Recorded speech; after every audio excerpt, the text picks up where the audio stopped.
Hello and welcome to another episode of Teaching Heroes, the teaching podcast where we delve right into it, where we talk about what does it take for us to bring ourselves as teachers, as educators, those of us who work with children, what does it take for us to lead and develop tomorrow's leaders? And today is a special episode. We're going to talk about the contribution that anthropology can make to education. And because of that topic, I mean, who else was I going to ask? Dr. Monty Badami, please welcome him. Thank you very much, Monty, for coming on to my podcast today. Hey, it's a real pleasure, Joe. What a pleasure. And Monty's just amazing. So we're just going to step right into it because I have a feeling, you know, this podcast could go on for hours if I let it. So we're just going to start with Monty. Tell us a bit about what you're up to right now.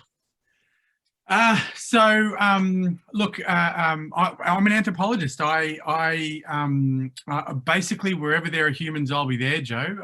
Essentially, I like to frame what anthropology is for a lot of people because I think one of the biggest challenges is that I take for granted what it is. I live and breathe it.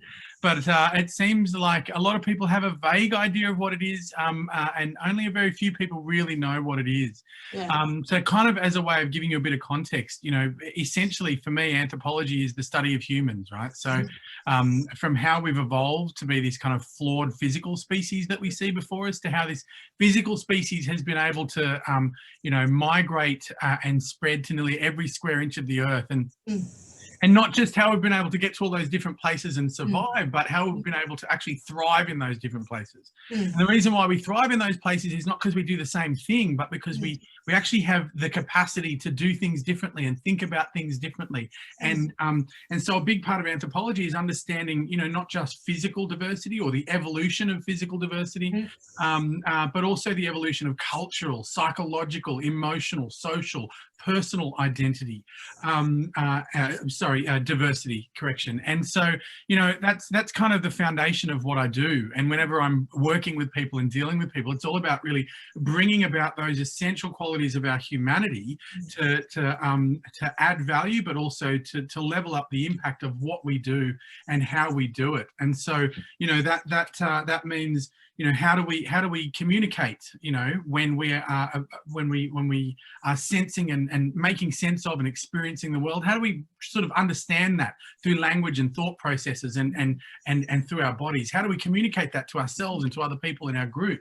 How do we communicate that between groups who maybe speak different languages? How do we come up with new and innovative ways of dealing with the world when the world changes? So how do we decouple from old ways of doing things and open up to new things, or innovate around existing things so that we can adapt them to deal with the challenges that the world brings up? And so, you know, communication and resilience and innovation and adaptation and collaboration and you know, that critical thinking stuff, which we seem to think is all 21st century, for me, is actually the oldest thing that we have. Yes. For me, we've always lived in like in a volatile, unstable, uncertain, complex, ambiguous world, and our ability to deal with that is our humanity. So ultimately, what I do is I help people connect with our humanity, which is, I believe, our superpower. And that superpower comes from not being perfect, but being human, by being imperfect, by being flawed and vulnerable. And that's why we need each other. And that's why we have communities and cultures. And that gives us this amazing creative capability to actually deal with stuff. So I take that and I go into schools and communities and businesses and help people connect with their humanity and just provide opportunities for them to be real and to be connected. And to be completely honest, the magic kind of comes from them. What I love about your work, Monty, and the way you express it, so if anyone wants to look up more of Monty's work, he has a business called Habitus, and that's on Facebook and LinkedIn and all of the things. But one of the things I like about how you talk about it is that you bring a concept like anthropology, which I think, apart from you, I mean, I'm sure there are others, but, you know, it's very kind of a university-based, or when we talk about philosophy or sociology, or, you know, we're very bad at it, most of us, at kind of bringing that to actual reality. You know, what does that look like in the court of life? And love that you don't shy away from the fact that that you are bringing in that world of anthropology and all the thinking that comes from that, and all the research and the theory, and bringing that, to schools and communities, as you say. So tell us, what does that look like on the core? So when you do that, what does that actually mean? What do you do? What does that actually mean? How do I bring anthropology into the world? It's an interesting one because anthropology is a unique subject. Yeah. The thing about anthropology is it cannot be learned from a book. It cannot be learned from the confines of a university. That's why, as anthropologists, doing my PhD, I spent 18 months in the field with an Indigenous community, understanding their culture, and that's the beauty of anthropology, is that the stuff that is in our books and in our universities comes from real life. Yeah. And so it's a funny question, because from my perspective, all I'm doing is taking the perspective of anthropology to help us kind of pay attention to what's happening in our real life. Yeah. One of the things about anthropology, or one of the things about culture, is that the norms become so embedded in our bodies that we take them for granted and assume that they are natural and that there's no other way of doing things. And this is where anthropology brings us a disposition and a lens through which to see the world. And that lens just basically enables us to go, well, you know what? All that stuff that we think is normal, all that stuff that we take for granted, whether it be gender or race or class or how we dress or how we eat or how we, prepare ourselves in the morning in the bathroom, whatever, that all those things have changed over time and they're different from place to place. So they don't have to be that way. And having that kind of that questioning about the norms and the expectations of society gives us an opportunity to just see things from a different perspective. And that perspective taking is kind of the foundation of this reframing process that enables us to see that the problems that we have or the challenges that we have, we can come to it from many different angles. And so that's what I bring, that's what anthropology looks like in the real world, is being able to see things from different angles, stepping back to see the bigger picture and drawing the dots, connecting the dots so that we can see how things are related, how things are connected, and by helping people to do that in a safe way, we get away from this idea that there's like a linear way of dealing with our problems, that there's a cause and effect thing, that if I do this one thing, everything will change. Rather, we use that perspective to help people embrace the complexity of human experience and to draw in our resources, which are our relationships and our experiences and the things in the world, to help us process our challenges and actually come up with solutions. And I know that's not a specific answer for you. That's all right, I'll ask it. This is my big marketing problem. How do you explain anthropology? Well, you don't. You can't. You just, because you shouldn't have to. I think. That's probably a bit rhetorical. I think more to the point. I think people only really understand it when they experience it, because what we do is we create a space that is so psychologically and emotionally safe. And we give people an opportunity to kind of engage in activities or story sharing or creative processes that provide a really powerful metaphor to reflect on their lives and their relationships. And then we hold that space so that they can articulate that to the people around them. I was going to say, from an educational perspective, I suppose we would employ a combination of experiential learning, so that highly reflective process, and Mesereau's transformative learning, I suppose, from an ed psych perspective. So this idea that we have these experiences or disorienting dilemmas, and we kind of go, oh, I'm the only one who's feeling like this, and then you actually talk to someone about it and you realize you're not alone, and through that process you all start making meaning together, and you decouple yourself from the assumptions of a problem, and you start to actually put it together in a way that allows you to move forward. And we combine that with processes around which people can actually identify their issues, identify their resources, look at the areas they need to deal with, and create a plan to move forward. So one of the ways you do that is through camps, and talking about it, because Monty did one recently that my husband and son went on and was transformative for them. So tell me how all those amazing things that you're talking about live in something like a father-son camp. What is it that you do, and give us some examples of some transformations that you've seen in father-son relationships on those camps. Well, Joe, you're speaking to an anthropologist, right? So first thing I'm going to do is I'm going to ask you, how was James and Spence before the camp, and how were they when they came home?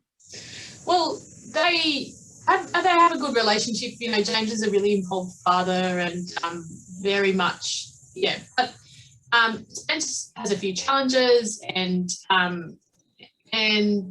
is, I think, any father and son, and they look alike, right?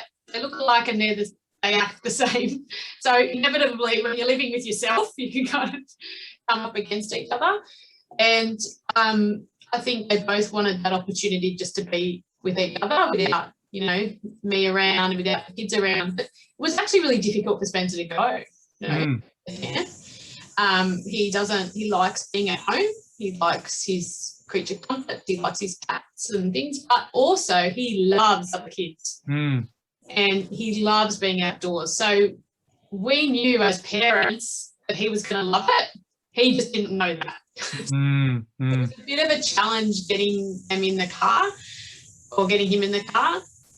And there wasn't any like happy waving or anything. But when they came home, it was like just bright. Both of them were just bright. Like they must have been exhausted, but you couldn't see it in their face. It was just, you know, just so happy. They had this father-son handshake that they wanted to show us, and then they showed his younger son the handshake, so now he knows it, so now it's like this boys' handshake that they have. Spencer couldn't stop talking about the other dads, and that's what I love too. He talked about the men as well as the kids and how awesome they were, and it was like, yeah, I don't know what the word is, but there was, you know, it was like a kind of bond. You know, you could kind of see the bond had come even closer than what it was, but there was an ease to it. Yeah, right. And you've hit the nail on the head. I love it. I love that explanation and that description. And I'm not going to lie to you, I'm getting quite emotional. I'm reminiscing on the weekend. It's a highly emotional experience. Yeah. And I want to be really clear is that you know, when we in the education space, we talk about soft skills and resilience and emotional intelligence. We always talk about them as these sort of ancillary things that we have to do. And I understand the administrative and the time pressures and all the pressures in education, you know, and I know that the goalposts are always changing and we're always dumping another bloody thing. Story-based learning, individual learning plans, visual thinking, bloody mindfulness, right? Like, I was going to swear. It's another bloody thing. And the problem is that there's no investment. Because it's just more stuff being loaded onto teachers who are also then being are not sort of being trusted to be human sensing, processing beings to actually understand their kids. They're now administrators and report writers, right? Oh, so true. We can have it's so conceptual. Like what's resilient? Even today, I actually had a conversation with my students, and I was saying, well, what's present in, you know, how do we do improvisation? We were talking about how do we do improvisation? Creativity. It's like, what's that? What is? Tell me, what is it? Resilience. What's that? What is it? That's right. So we take this stuff, which is not only vague and ambiguous, but also actually creates a lot of resistance for teachers. Yes. For example, and actually also creates a lot of resistance for most adults, because that's the crap that they're being told to deal with in their performance reviews and their 360 reviews, right? Whereas we take this stuff, you know, you were talking about, as you were trying to describe that connection and that bond, using your hands, you were visualizing with your body. And so and when you're in that space, it is palpable. You can actually feel and see it, right? Yeah. And this is the material that anthropologists work with. The unspoken, the invisible, but the experiential. Yeah. You know, this is how we're trained to interpret what's happening in the world, process, analyze, synthesize, and then report back. So that's what we do all the time. And so we take these kinds of, these aspects of human connection, and this is the thing, community and human connection actually does stuff from an evolutionary perspective. We you know, and when we break away from this Cartesian myth of mind versus body and acknowledge that embodiment and mind are kind of the same thing, and there are plenty of, you know, philosophical and also neurological studies that help to justify and support this. Unfortunately, popular culture hasn't quite caught up. You know it in the performative space, right? In the performance space, we know it, we understand it, and there's lots of theories around it. Yeah. It's very difficult to communicate those theories, and so that's why I tend not to try to communicate the theories. And I'd love to share a metaphor on how, you know, performance and improvisation work with regards to human agency. Yeah. But the idea is that we take that anthropological understanding of bodies, brains, behaviours, of neurological processes, of genetic processes, of social processes. We work with human experiences. We look at symbols, structures and practices. We look at societies, cultures and people. We look how does that look in terms of activities though, Monty? So like, let's paint the picture, you're turning up on these camps, the fathers turn up, what happens next? Yeah, so one of the things that we do is, what do they do? So what that means is that we put a lot of time in the design. Yeah, right. So we put a lot of design in the time, and we put a lot of design in the setup of how we're going to engage with those participants. Right. And so, that design's really important. And what happens if they come there, and we know that on the first day, our goal is to just create connection and have fun. Yeah. And the way that we connect is we use stories and we play games. The motto of Habitus is we connect through stories and we learn through play. Truth telling and listening and yarning, all these sort of deep enculturated processes use playfulness. Playfulness and improvisation is such an important aspect of social change. For example, questioning the norms of society, right? And actually shining a light on them so that we can do something with them. Or storytelling connects us because we have to be empathetic to understand what the storyteller is telling us. It fires off those parts in the occipital lobe. It stimulates the white matter. It really stimulates the frontal cortex. Right? So all these brain things that are happening, which are invisible, but we know happen, actually create bonds. In providing challenging experiences, and this is what Hattie would talk about with visible thinking, or Mesereau would talk about in his transformative learning. By creating that kind of an aspect of challenge, but scaffolding it so that it isn't unsafe or traumatic or anxiety causing. Yeah. And we say we want them to be cooked but not burnt, right? So that there is transformation. By applying a bit of pressure and a bit of challenge, what happens is that people have to make sense of that internal sort of chaos or disorder, right? And that it creates what's known as a cognitive dissonance, that people then go, well, how do I make sense of it? And when you're in a group setting, you tend to make sense of it together, and that actually creates greater social bonds. So, I mean, if I was to say we tell stories and we play games, like what would that say, right? But the fact that we understand how the task of storytelling and how the task of game playing actually creates bonds, we harness that, and we sort of sequence those events in a particular order so that we're building towards our end state. And the end state on day one, I don't want to give the game away, but the end state really of day one is for everybody to be singing and making stuff up around a fire. Telling stories, like literally where we're kind of invisible and the participants are driving that creative improvisational process. I heard all about the song, Monty, and they're still singing it at home. And I mean, I think that's when James's face was lighting up the most. And I know he's a musician, but it was more than that. It was that he had been a part of creating this original piece of music with 5 other dads he'd never met before, a bunch of kids, and who were all playing and all had their own contribution to that music. Like, he lit up, and they're still singing the song. And look, the song came from a joke that your son told earlier in the day, right? So it's like that. So this is the idea that the community creates these opportunities to build on cultural words, or you build a culture through the language and the experiences you share together. And it's the same thing in the classroom. We create a culture of inquiry, a culture of learning in the classroom, and we get that investment from the kids by recognizing that the things that they share, they may be off the curriculum, but they contribute to the culture of the classroom. We can harness that to then use words or languages or create objects in the classroom that help people feel connected to that space, and to feel that that space is something that they have created. And so those, like, this is why it comes back to all that anthropological stuff, because we're looking at how communities are forged and how communities have been essential for us in processing complex experiences, but also coming up with new and innovative ways of dealing with life's challenges. And that's freaking learning. Yeah. And we throw it away, that word, I think, sometimes, community. We talk about the school community or the classroom community. Ticking the box is what it becomes. Yeah, and without actually realising what a complex process it is to create a community of cohesion and connection. I would argue it's actually quite simple. But we don't give the space to it, right? No, we don't. We don't empower the teachers. We don't value the students' diversity. We don't value the teachers' diversity. I mean, let's be honest, Joe, you know, the system of education is broken, right? Yeah, it is. It's outdated, it's broken. It's not made for you know, the reason why 21st century learning principles, you know, all these things that we're talking about that are relevant to the VUCA world, the reason why they're coming back is because we have chosen to ignore them for a while. Not a long while in the context of human history, but a long enough time for us to think that creativity, improvisation, flexibility, like humble inquiry, you know, playfulness, storytelling are actually new and wonderful things. Yeah. Go figure. Yeah.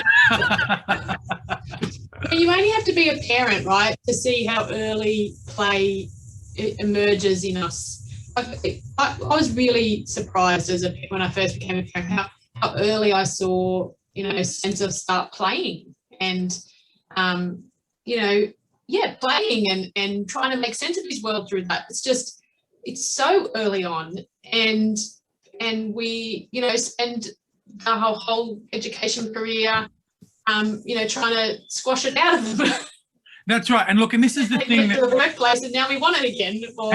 I know. And so this is the reason why I started doing what I was doing. I was teaching at university for 13 years, I think. And I was just amazed at how young people were not taught those skills of critical thinking. And I freaking love the big ideas and playing with the ideas as a form of material, right? And I'd go to these lectures and I'd be like, wow, the whole tertiary system had changed from being this amazing place when I started many moons ago, as a place of ideas and knowledge and wisdom and creativity and resistance and subversion and all that wonderful stuff. Yeah. To a place where there's no graffiti anywhere. Yeah.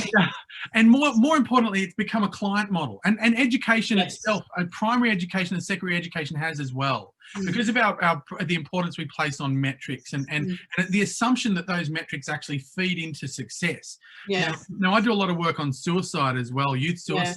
I did that work in my PhD with Indigenous communities, and now as well, looking at how these metrics and this culture, these norms create the kind of pressure that actually they're killing our kids, you know.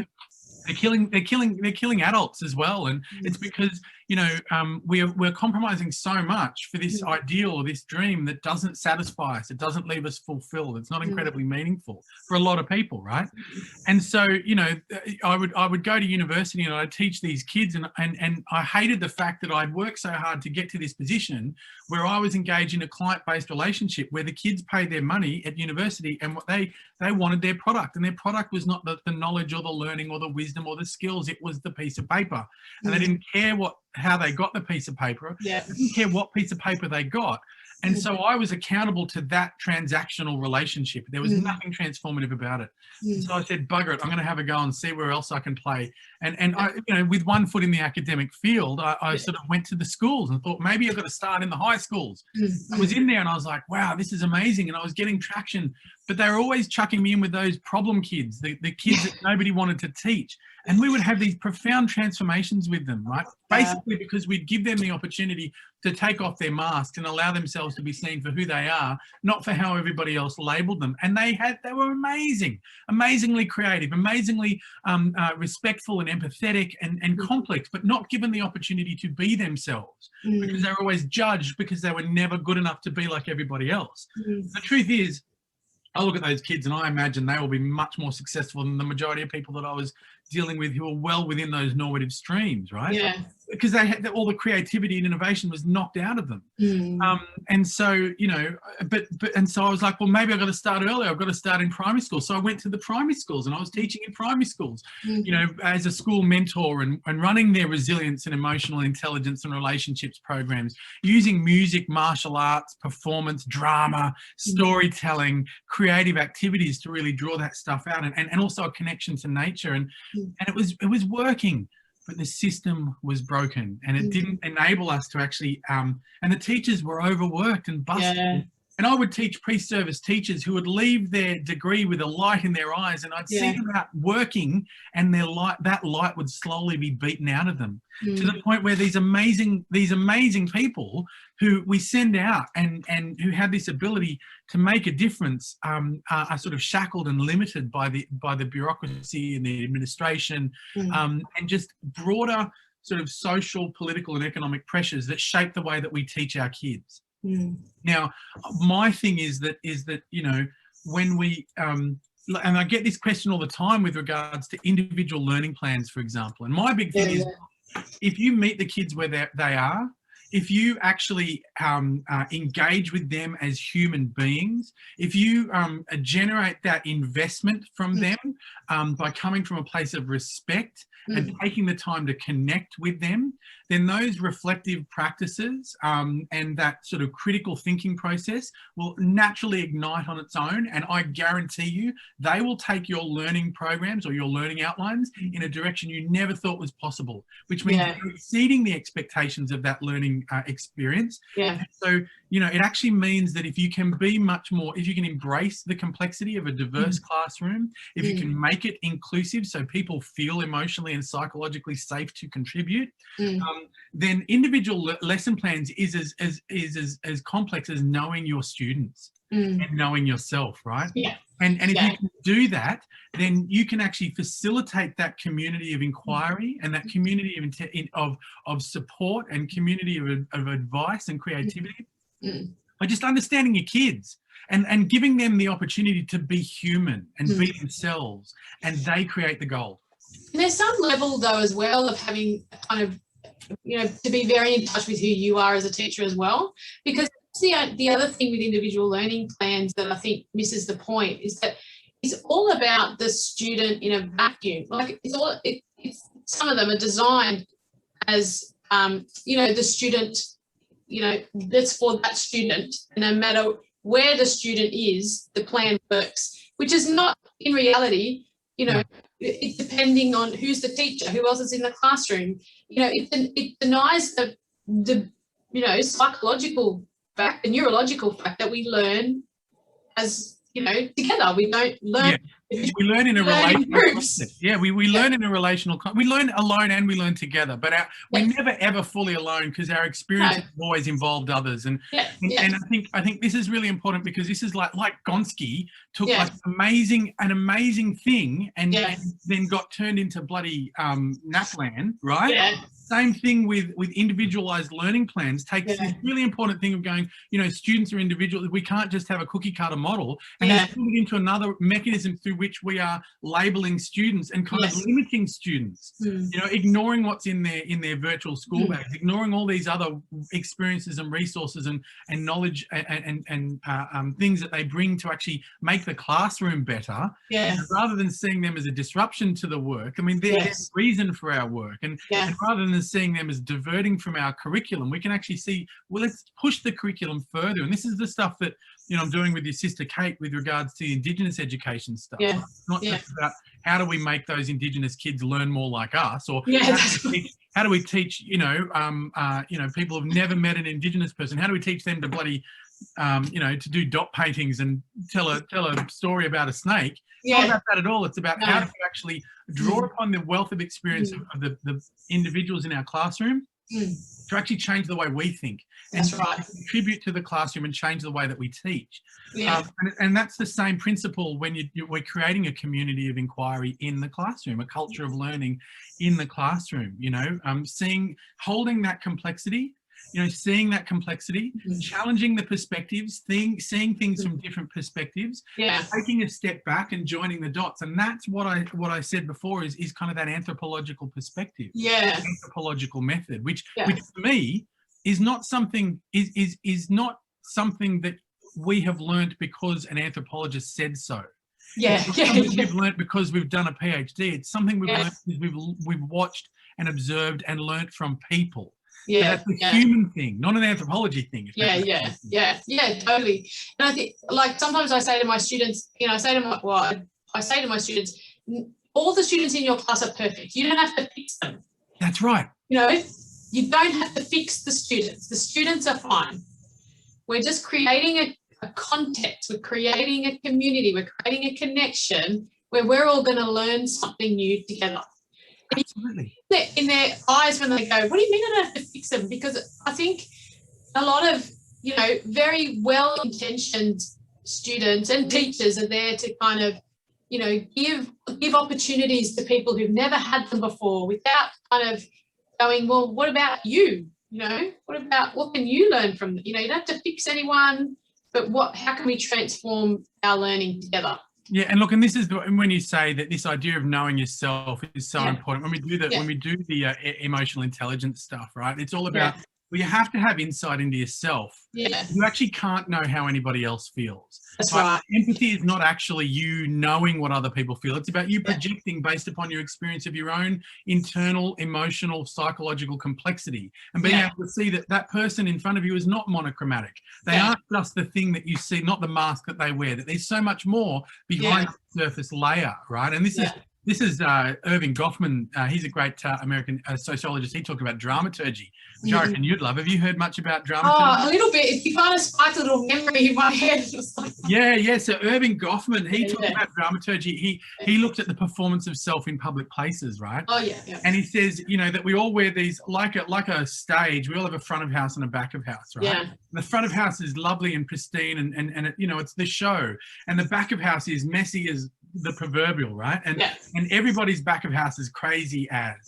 And he said that, you know, like we have that lovely veneer, that facade, which looks perfect, and the people see and they love and they consume it, and it's wonderful. But if you see behind the curtains, you can actually see that messiness behind it, and we all have that messiness. Now, we can relate this to Reckhart's work on masks, for example. This idea that, you know, we wear these masks in society as a performance of ourselves. I might wear the mask of masculinity, or the mask of parenthood, or the mask of doctor, or whatever. And when we go out into the world, other people wear these masks, and we will learn how to engage with each other on the basis of what these masks or social symbols mean. Yes. Now, if we interact with each other in a way that kind of maintains the integrity of these facades or masks, then we reproduce the status quo. And people are just being conditioned to actually continue existing in accordance with those norms, right? But sometimes we get the rare opportunity to actually see the cracks and the fissures in the mask, or peer through the cracks in the curtain. And some of the light of that complexity comes out quite naturally. And that's actually where those interactions have the opportunity to go in new and innovative ways. I relate this, Jo, and I promised I'd talk to you about this. I relate this to the concepts of performance. You know, in anthropology, we look at, you know, this age-old relationship between the structure and the agent. Are we created by society, or is society created by us, right? I mean, to some, that's a false dichotomy. And to others, it's like, well, maybe we can look at how that happens. You know, Marx talked about it a lot, and Foucault talked about it a lot. Said Foucault, who was a practice theorist, said we inculcate social structures into our body by constant repetition. You know, the example here might be, you know, music. You know, James would love this. You know, we practice our patterns and our drills, and we make those patterns part of our muscle memory. They become part of our body, right? Language, another example. The way that we move as a man or a woman in the world. I don't learn how to walk like a man because it's somehow biologically innate. The evidence doesn't support that. I learned that by watching others and practicing what they do. This is the performance of gender, right?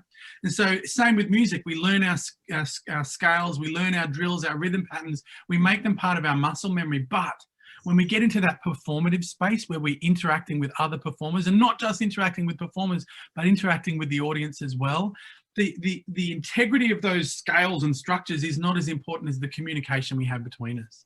And more often than not, it's when we make mistakes, when we go off track a little bit, that we have to actually work to bring it back on track. And in working to bring it back on track, we have the essence of improvisation and cultural creativity. And it's when we make those mistakes, or when we insert our humanity and our diversity and our difference into that performance, that performance, that song, that soliloquy, that show can go in those new and innovative directions. And I suppose what I'm saying is that in life we can train people to adopt these masks, Yeah. And we do all the time. Mm. We can train people to fit into those boxes, and we do all the time. But the real beauty, and we have to learn appropriate behavior, of course we do, right? But the real beauty, I think, of unlocking our humanity in the context of that is to help people see that that's not the only way. It's not the only way it has to be. And our dads walk away from the camps going, wow, there's a different way of being a person. There's a different way of being a parent. There's a different way of being a man. And I never thought of that before. And that's all we do. We make them feel safe so that they can question and reflect and actually make a choice for themselves. And that's the biggest thing, like choice. I've been really, taking them on big time the last couple of years about, how I choose to be and realizing how much choice I do have. And it is quite powerful. It can be quite scary at first, but when you can embrace it and you see that, what it can bring to you, when you realize what you're choosing in your life and the patterns that you can actually break if you have the courage to do so, a whole new world opens up. I think it's also important. I think ethically, I have to situate this aspect of agency and choice and say that we can't ignore the social, 100%. the economic, the gender, the cultural disparities in society.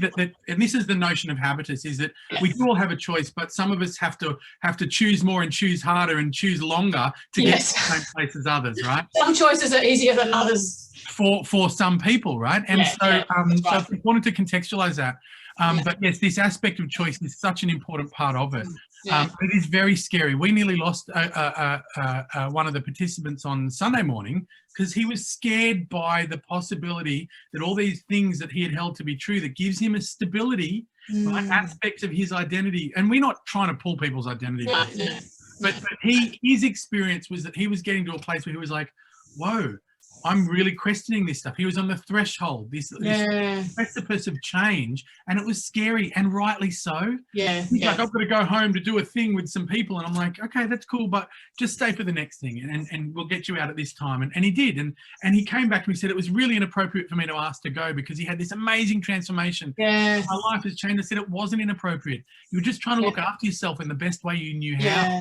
And this is the thing, is that when we do these sort of change-making processes in the classroom, we need to understand the social, the political, the economic, and the cultural disparities, but we also need to apply that sort of trauma-informed framework, right? So this idea of they choose what they can do, because there's a reason why they are, we've got to meet them where they're at so that we don't traumatize them through that challenge.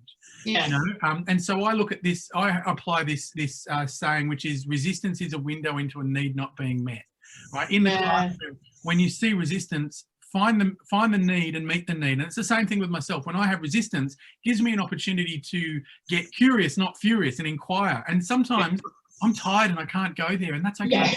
Maybe I'm not ready. And so that sensitivity is a big part of the emotional intelligence training, which is required for this work, and which is why that knowing yourself is so important in knowing others and being able to manage that interaction to get the most out of it, so you're not just reproducing those sort of scripts, those performative scripts of normative status quo. And I just, what you were saying, I've definitely gone through period, like I would say grief, in some of my transformations over the last couple of years, where you really are letting go of part of yourself that you thought was innate.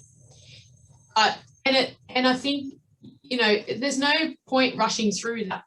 No. You have to kind of cry, well, in my context, I cry for a couple of days and you grieve it, and then you're ready to kind of take on that next. And in a way, that's what that dad needed to do, was probably grieve a bit of, a part of himself that he thought was innate or real. And that's why we provide loads of sort of follow-up support for them. It's really, really important to be mindful of them. I mean, we don't go to try and get that transformation. But that's right, But that's not what we promise. We don't go, you will change as a human.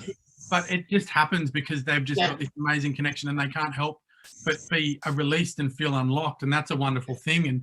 And grieving is really, really important. And I do a lot of masculinity work in like male-dominated areas like construction and in the army. And I can't expect people to just ignore or let go of an aspect of their identity that has defined them for so long. Yeah. All I can really do is honour their stories, their challenges, their vision for the future, and celebrate that. Yeah. And that's kind of what we do in our camps. We just give people an opportunity to be seen. And this is one of the things that I mentioned to the dads, is that people don't want to be fixed or saved or cured. They want to be witnessed. Yes. Right? Yes. And so by creating that supportive environment, we just make it safe. We create the kind of conditions, and we give people the framework to just feel safe to be themselves. And truly, that's all you need. Yeah. You know, because then people, and this is the framework that I think people are trying to do with individual learning programs. Adult learning is, what happens is people then take control of their own learning. They become responsible for their own learning. Yeah. And all we are doing is facilitating that. Yeah, that's right. So in the classroom then, Monty, then just as a kind of last question, so I think, see how long, but because what I'm really conscious of is that you know, how do we start? You know, where do we start now? I mean, I'd love to smash the walls down, and I do think teachers need to be, you know, let that teaching mask go. But how does that, how can we do that in the current context? Yeah, well, look, I want to smash the walls down too, but we've got to be careful of not letting the roof fall on top of us. Exactly. Yeah. Right. And I think that I come back to the anthropology thing. When I study evolution and adaptation, change is incremental, and it must be driven from within, and it cannot be delivered by some external force. It must be organically driven by the community of the classroom and the community of the school and the community around the school. And I believe that people want that change. What is challenging are the funding mechanisms, the political mechanisms and the administrative mechanisms that are actually limiting that, because in many aspects we're becoming much more risk averse around how education works, and what sort of constitutes success as a young person, as an adult. But what I do know is that when I have gone into schools, there's always one champion. And what I do is I'll go in, like we had an example, we had one champion, we went in, we did a program, he was like, oh my gosh, I need to get you back in here. We were then, on the basis of him, we were able to come in and do some stuff with the execs on the base, and they're like, oh my God, and we're like, on the basis of that, we're able to do something with the whole teaching staff, and they're like, oh my God. And the first thing they say is, well, how do we hold on to this? Because tomorrow it's going to be business as usual. I'm like, well, what we need to do is to support those people who've had that experience to come together, as I said before, as people who have ignited a passion and who are then going to take responsibility for their own growth in that space, to go, well, how can we do this in a way that is relevant to our community? And just to try stuff out. You don't have to get it right. You just have to try lots of stuff and something will land. You know, for some of them, it might have been, let's have a weekly check-in and we'll start developing that emotional intelligence. For another one, it's like, how do we enable our students to have those check-ins to feel connected? For another one, it was like, how do we start to actually learn to let go of the content and focus more on the relationships we develop through the delivery of the content, right? And that may mean that you will have like 5 teachers that are doing it, but just doing it with integrity, doing it with passion, doing it with consistency. Because as you know, with training, it's not about one big thing, it's about lots of little things. Yes. You know, it's about consistency over intensity. So the more consistent it becomes, the more of an option it becomes to those other people who are resistant. And as I said before, they might be resistant because, well, they're not getting paid enough to come up with new ideas, or they've got stuff going on at home, and they can't afford the emotional or cognitive energy. Well, they've seen it before, and really what they need is not another flash in the pan, but a bit of trust that this is something that will stick. You know, you work with teenagers, the first thing they want to do is try and push you apart to see if you're going to stay. So why would that be different for anyone else? So what I say is, just start with something. Start small, and don't look for simple solutions to complex problems. Let go of this idea of having a linear causal understanding of problems, and acknowledging that they are complex, and that when we try to provide that simple solution to a complex problem, like Gonski, like individual lesson plans, we then have to spend I nearly swore again, a heap of time undoing it all, fixing it up, and then coming up with another simple solution. right? So embrace complexity, embrace your humanity. And I have these 3 golden rules for parenting and coaching and teaching and just being a good human. And that is, don't panic, don't take it personally, and don't be too hard on yourself. Because really, we're all just kind of faking it till we make it. We're all humans, which makes us sort of classic improvisers, right? And so, you know, but the beautiful thing is that because we're flawed and because we're all making it up as we go, you know, that doesn't make us failures, it makes us human, and that's why we need each other. And if we've got each other, then we have the resources we need to deal with any of life's wicked problems. Well, that is an amazing point to stand it on, Monty. I could talk to you for hours. Maybe I'll just have to have you back on again. But oh my gosh, thank you for the gift of you, and the community is just incredible and outstanding, and there's really a lot of good advice there for, you know, any teachers or students who want to make changes. It's just beautiful. Start small, bring in the network, and be okay to make some mistakes, I think, as well. Big one. Amazing. All right. Thank you, Monty. It's been another episode of Teaching Heroes, and we'll see you on the next podcast. Bye.